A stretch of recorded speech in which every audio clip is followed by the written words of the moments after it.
Robert Kiyosaki has played a pivotal role in my life. When I was just 20 years old, his seminal work, Rich Dad, Poor Dad, flipped my head around altogether. In this interview, Robert covers his three unique trio, a magical trio of assets, which he believes are critical in light of COVID-19.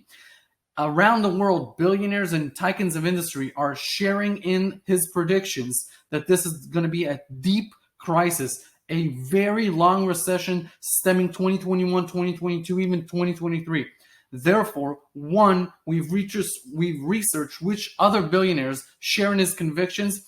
Two, we've summarized their own thesis. And three, we've bundled it up in a special report, an exclusive report as a thank you for watching this, for sharing in this, for giving us feedback on our content. So you can go to wealthresearchgroup.com/trio, TRIO, and download this exclusive report. Enjoy this interview. Welcome to the Times of Industry show. I am so excited about today's show. Our guest, Robert Kiyosaki, is a personal hero of mine, and I'd love to share how he came into my life and explain to everyone today how important, how valuable just having this interview for free online to check out, to appreciate, to enjoy, to gain value from is. When I was in high school, nobody talked to us about money. Even though I went to class with a lot of individuals that were rich, and we could have had their fathers and mothers come into the high school and explain to us about businesses and corporations. None of that was ever brought up. After high school in Israel, we go to the IDF for 3 years, and no one comes from the outside and explain to us about adulthood and what to do after, basically after IDF, after you're free for the first time. Just out of the army, a friend of mine hands me a secondhand, already written, already marked Rich Dad, Poor Dad book, and that book changed my life forever.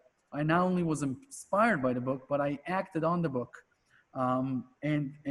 We call it in Hebrew, Abba Ashir, Abba Ani, which means Abba is dad. So Abba Ashir, Rich Dad, Poor Dad. And that book put me on a different path in my life. In a time where my father's business went under for the third time when I was 21, broke and without a parachute, basically. Robert Kiyosaki, thank you so much for being on the show today.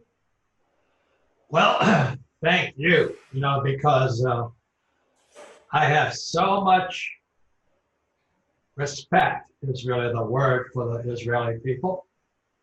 You guys changed my life, and long before you were born, there was a little thing called the 67 War. And the Israeli fighter pilots fucking annihilated the Egyptians. And that so inspired me. I was in 67, I had I was on the way for a high-paying job. I was making about $120,000 a year, which back in the 60s was not bad money. We're the highest paid graduates in the world. And because you guys kicked the Egyptians' ass, I said, I want to do that. And so what happened in 1969, I graduate, I get that $120,000 a year job working for Standard Oil in oil, which is near and dear to your hearts out there. And I quit.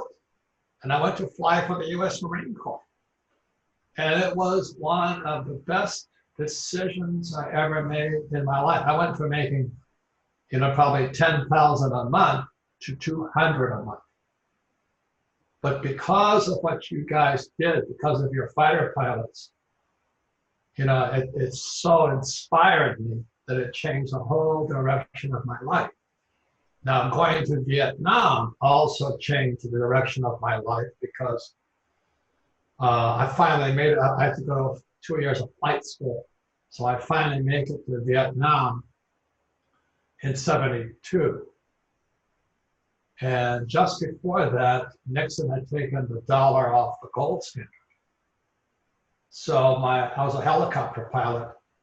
So my co-pilot and I, being Marines, not the brightest guys on earth, we flew behind enemy lines to look for gold.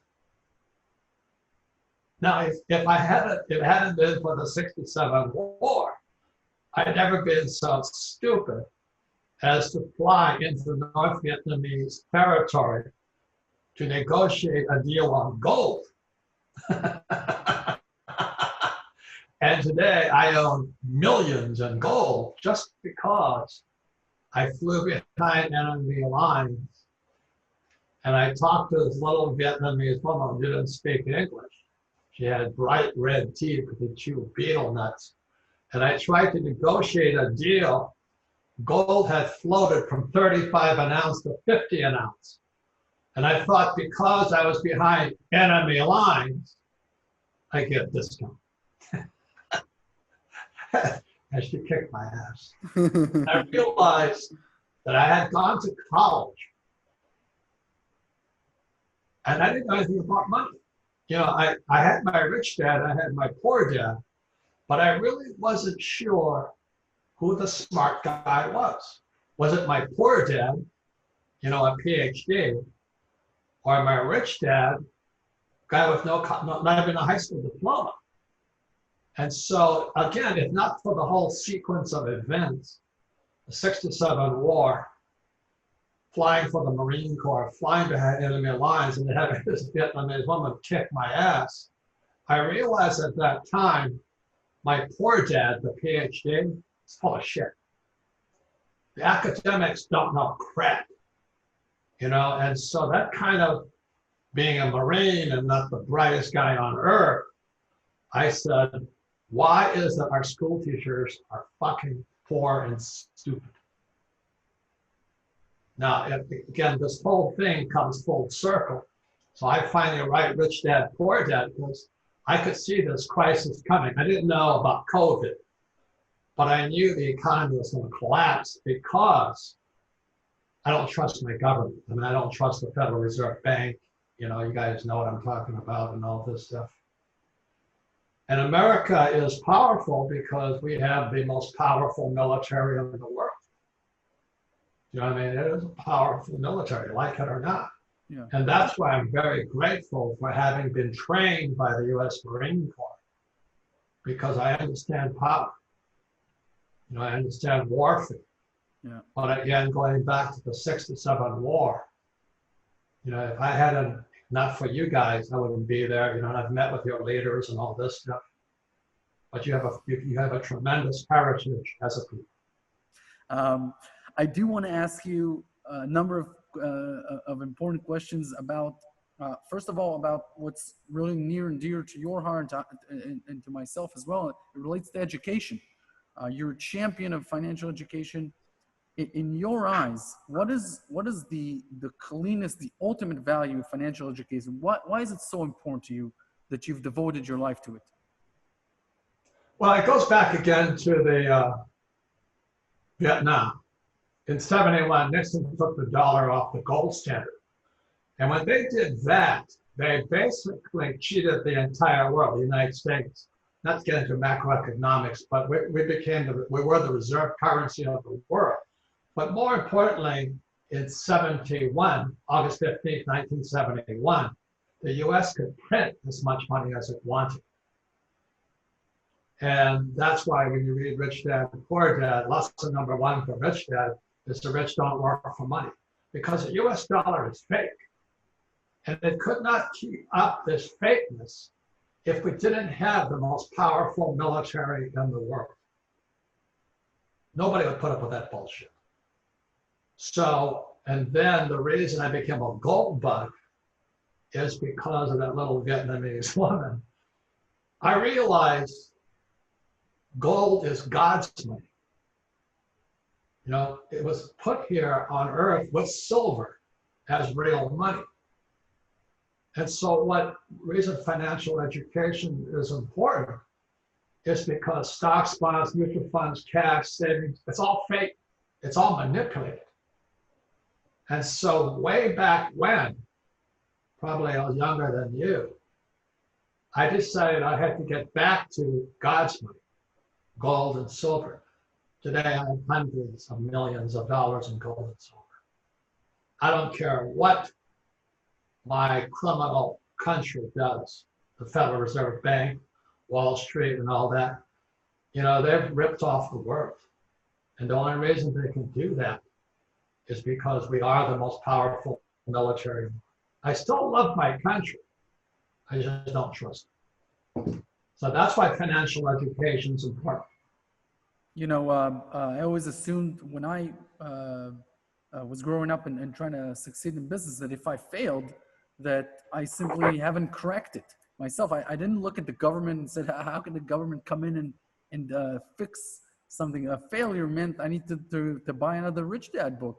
And so that's how I began just reading more of your books and other books from the Rich Dad family. Actually, that Mike Maloney's book is what got me into gold and silver in 2008. So, to me, failing meant I needed to read more. That's how financial education came into my life. My second question in light of that is what you're seeing in America today. What are you seeing in terms of in terms of thriving and prospering in America? How can people truly get over this hurdle where they feel like the government has to be a part of their lives, financially speaking? And, when it comes to the states, to the individuals that cannot print money and that have giant pension deficits, and their tax revenue is going to go down because of property taxes and commercial.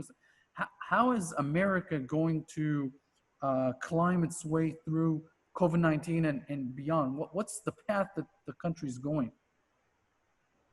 Well, I think America, I'm writing a new book. It's called The Infinite Return. It's how I don't need money. So you don't need money if you have real financial education. Once you understand that, you go, oh my God. But anyway, that's coming out this year, next year, sometime. But the opening chapter is how to get rich in America, land of the poor.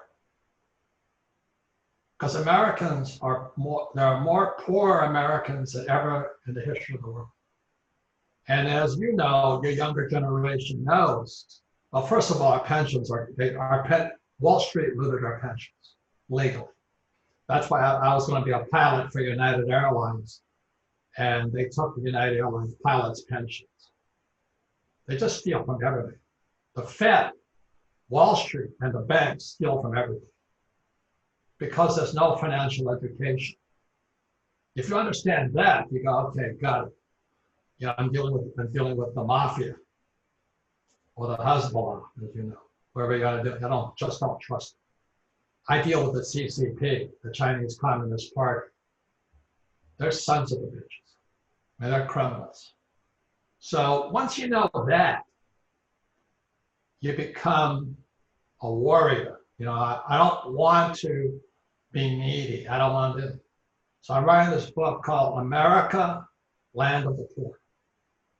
Because you know it and I know it, once this pandemic is over, what's following it is the pension crisis in America, which is in multi-trillion.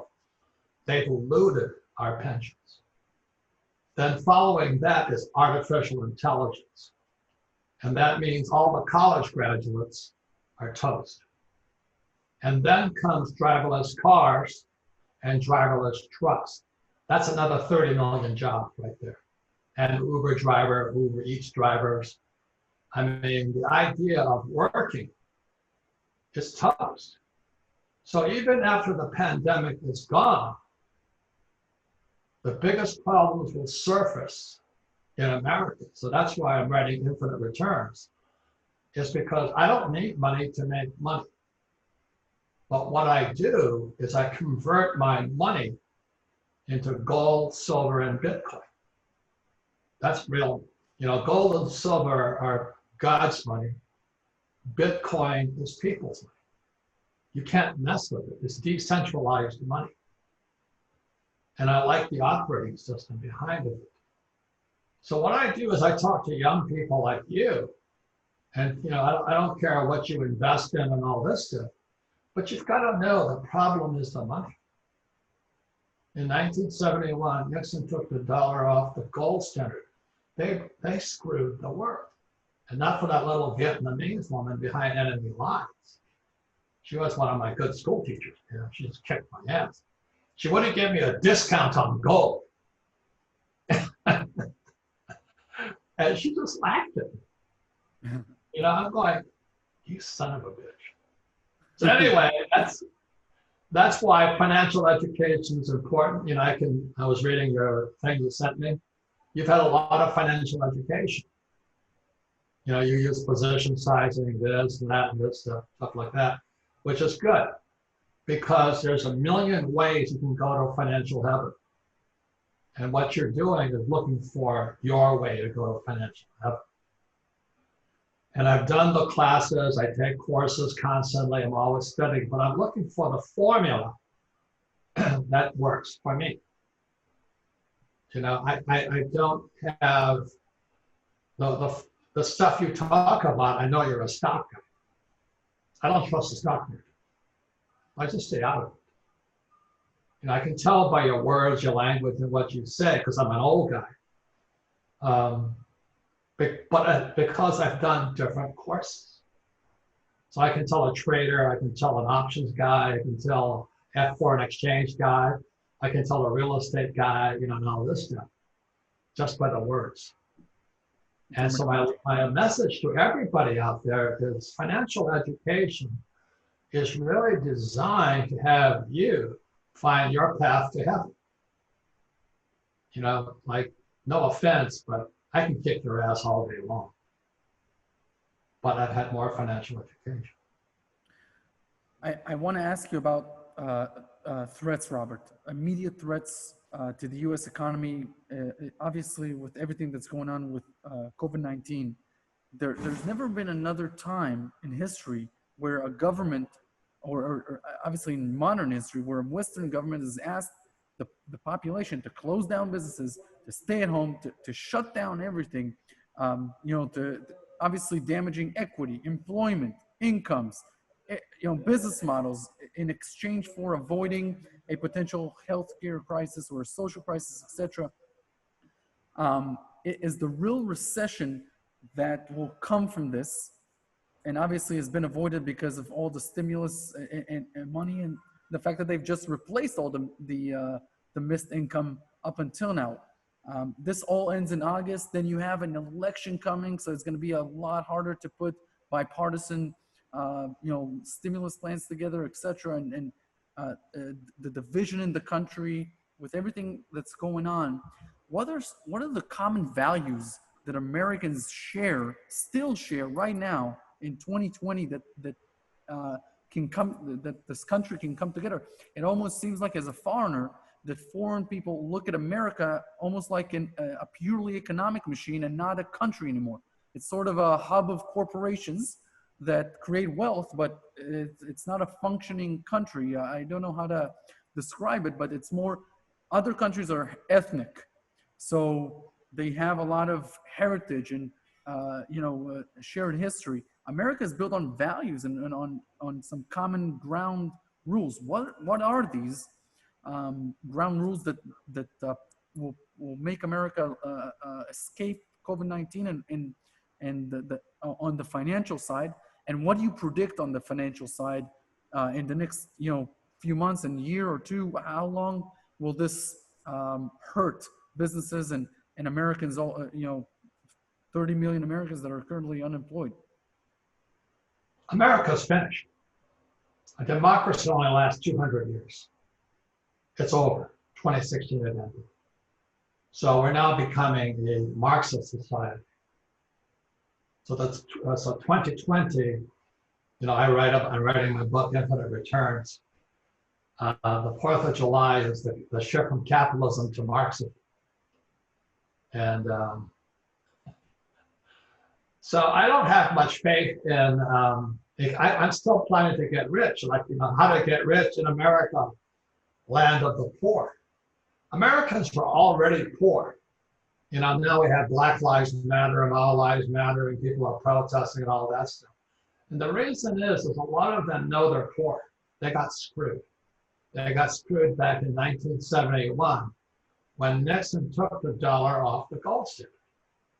So that's why it is financial education But it's imperative that young people like you find the educational path and the teacher that fits you. For example, like I'm a rugby player. I played what you guys call gridiron football. I never liked football, but I loved rugby. And then I went out for soccer. I hated soccer. I can't hit the guy. I mean, why would I play a sport if I can't hit the guy? Do you know what I mean? So once I went back and forth, American football, rugby, and soccer. When I found rugby and I could hit a guy, I went, oh my God, this is heaven. Now, soccer players should not play rugby.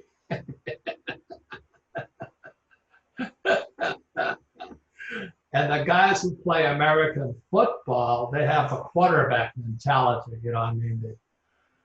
Tom Brady or all this stuff. And that's corporate America. American football is corporate America. You have a quarterback, you have a coach and all this. And then you have soccer, but you can't hit the guy. And rugby, you can pound the shit out of the guy. That's very interesting, that analogy. Yeah.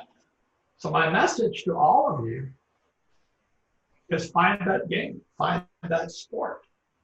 And like I said, I can tell by your language, you're a man of adventure, but you're also a man of education.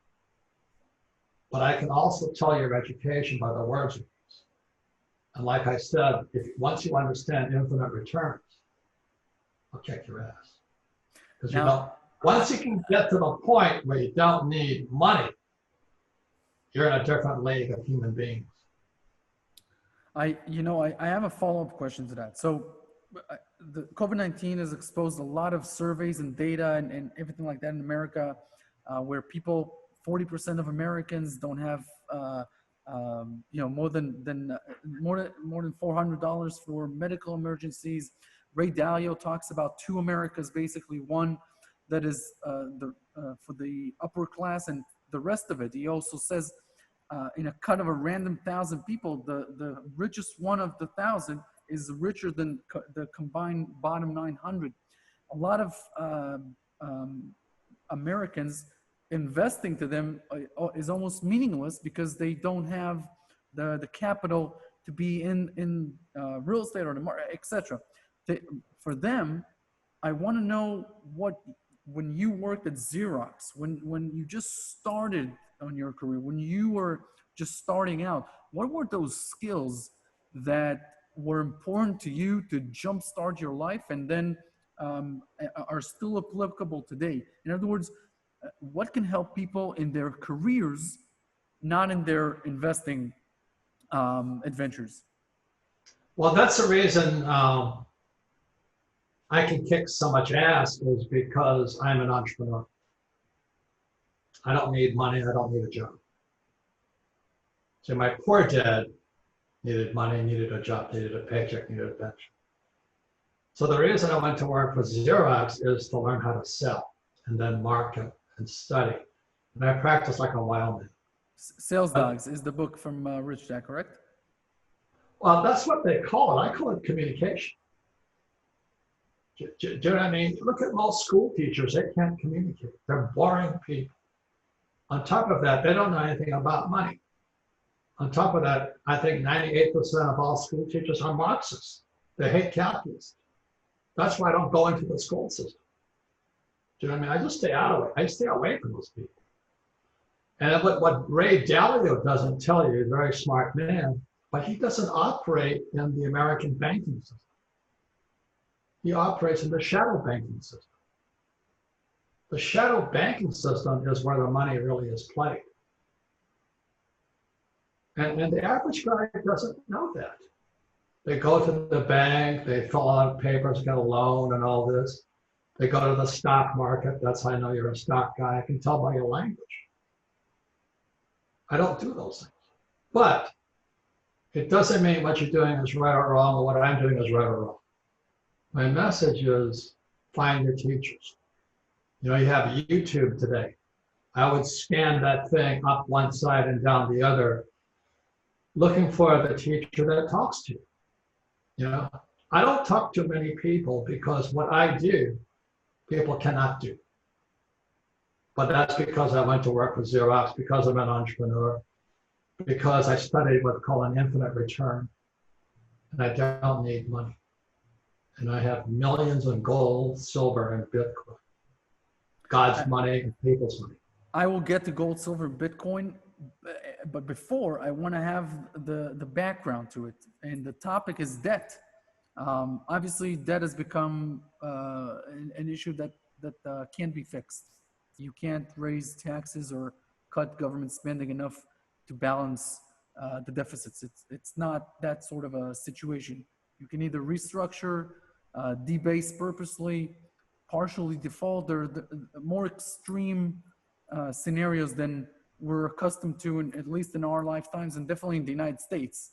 So can you, many people call it a financial or an economic reset, a new system like the Bretton Woods system, and then inadvertently what happened in 1971, which I assume other countries did not agree to, because Charles de Gaulle in 68 and 69 was trying to get an audit to that 35-to-1 exchange ratio, and that prompted a lot of the decision making from Richard Nixon. Can you talk about debt in America and what's going to happen? What is the path that America is going to in terms of national debt, and how this gets resolved, obviously more violently than peacefully at this point? Oh, those are very highly educated questions, and you can speculate.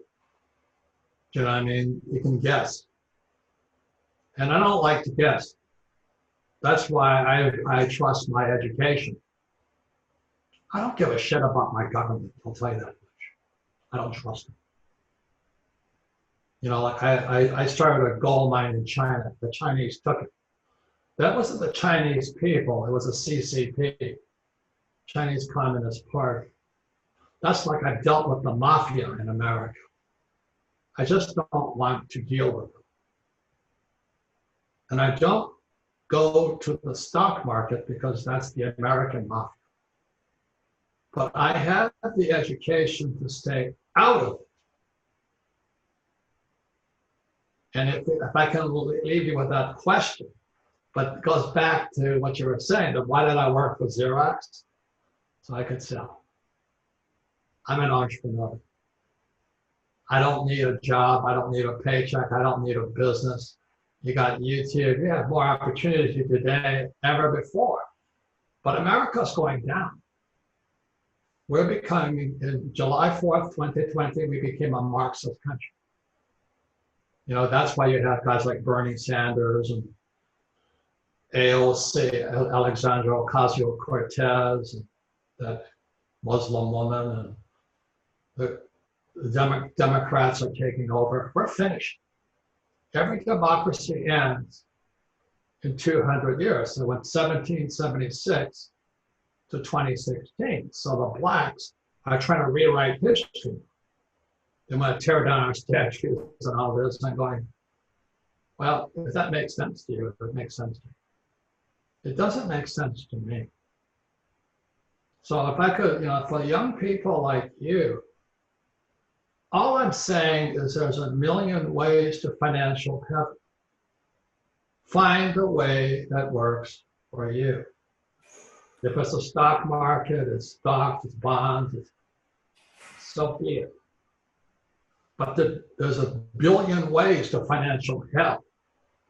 And America's going to hell right now. You know why? It's because we're a corrupt nation. You know, we lost our soul. We lost our spirit. Between 2000 and 2020, America went from the richest country in the world to the biggest debtor nation in the world. That's criminal behavior.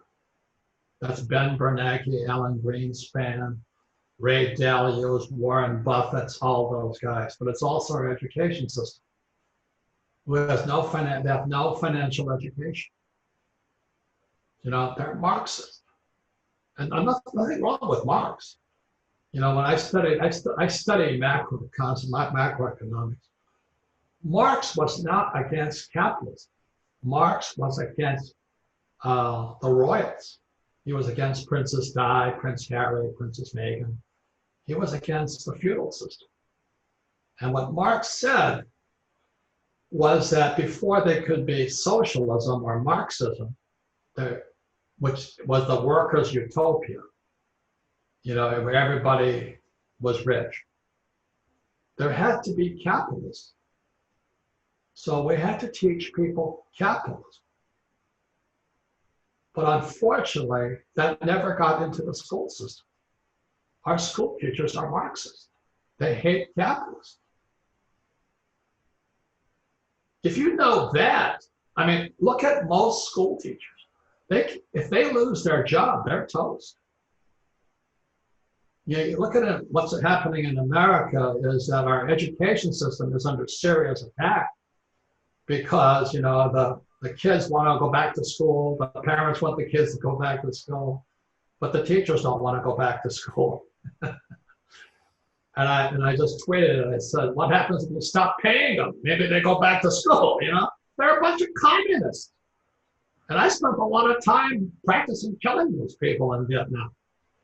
I'm a Marine. I just don't like being lied to. So I'm not going to lie to you. I said, look, there's a million ways you can go to heaven, but there's a billion ways you can go to hell. And America is now the land of the poor. If you understand that, you might think differently. Now, gold, silver, Bitcoin, I call it the magical trio. And the reason for that, gold and silver are God's money. They're outside the system. And Bitcoin is outside the federal system. Sure. And, and they had a halving and all this stuff, which meant as the Fed was printing more money, Bitcoin was cutting down the amount they print. Yeah. That kind of fits my thought, and it's decentralized. So I have an important question regarding that. And you've tweeted on May 16th your price predictions. Gold 3,000, silver 40, Bitcoin 75,000 with some time frames on it. I want to ask you not about the prices, but about your conviction levels towards them. In other words, a gold 3,000 would be just over 50% gain from today's prices. 40% for silver would be just over 100%, and Bitcoin 75,000 would be like 650%. Is there a different allocation that you put to each? Do you trust one over the other?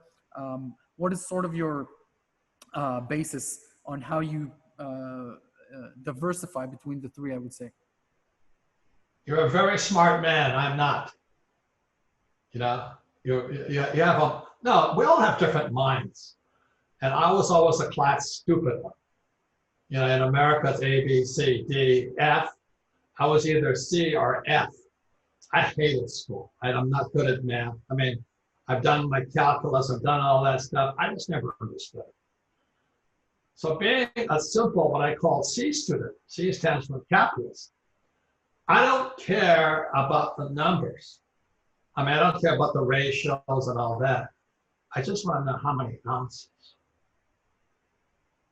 So the reason I'm saying I'll go back to the 67 war, the 6-Day War, and all this, was the moment that little Vietnamese woman kicked my ass, because I was asking for a discount on gold, she taught me something.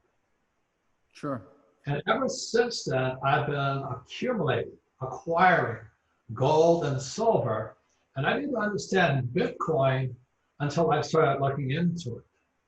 So I started dealing with younger guys who don't own gold and silver, but I started dealing with guys who are adamant, fanatical. They're whack jobs here. You know what I'm talking about, right? These Bitcoin guys are nuts. But I want to know why they're nuts. So I talk to them, I interview them, have a good. It's all education. And the more the interview, the more I understood Bitcoin, I realized gold, silver, and Bitcoin are on the same team. It's called decentralized.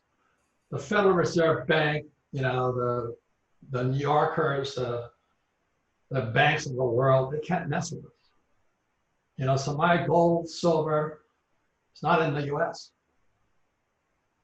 I'm outside.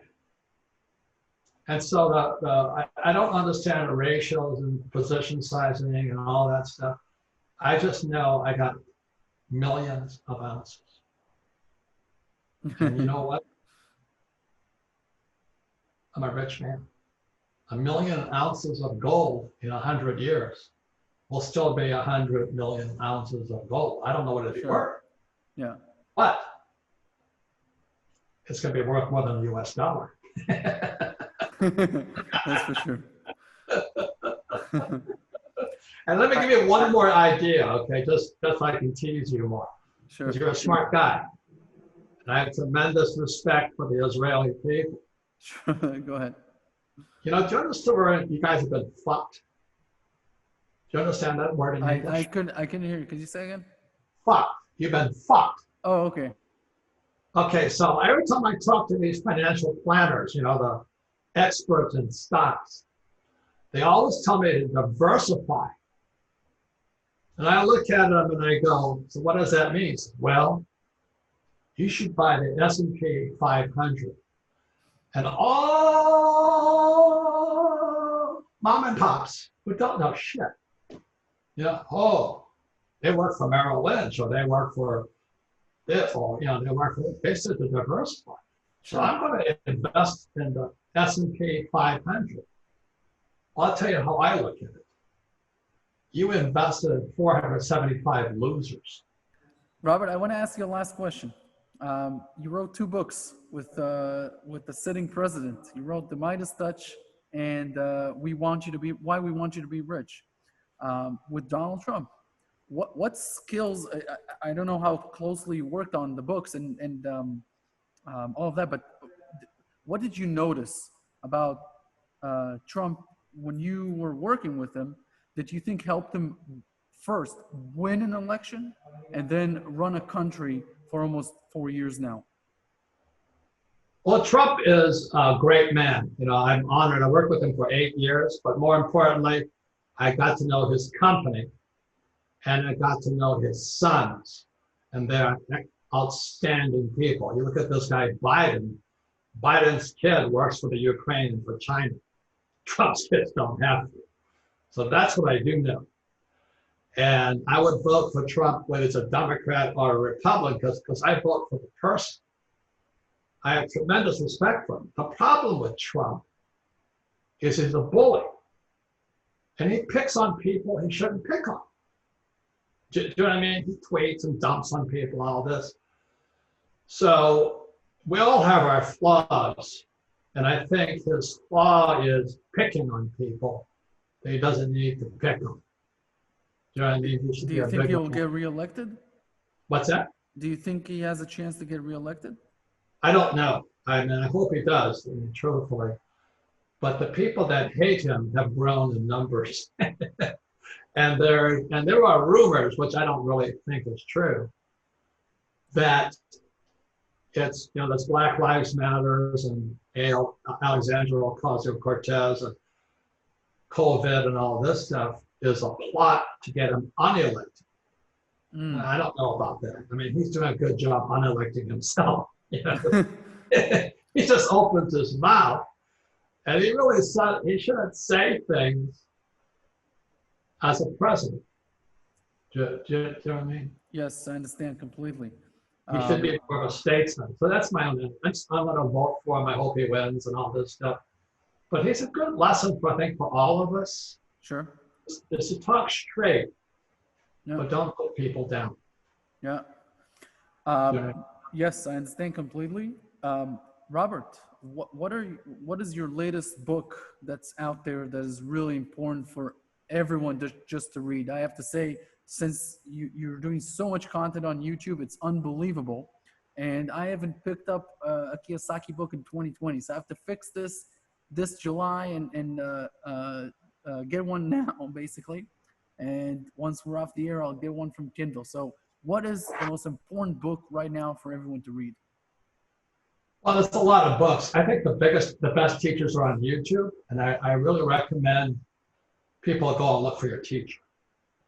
I don't think there's anything more important than right now to find a teacher and to find your formula. You know, my formula is not your formula. Sure. My formula is outside the stock market. So it's important you find your future. I think that's the most important thing. And then find their books. Robert So Kiyosaki. I thank you for doing what you're doing.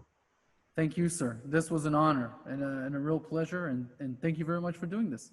My honor to you and to the greatest people on earth, the Israelis.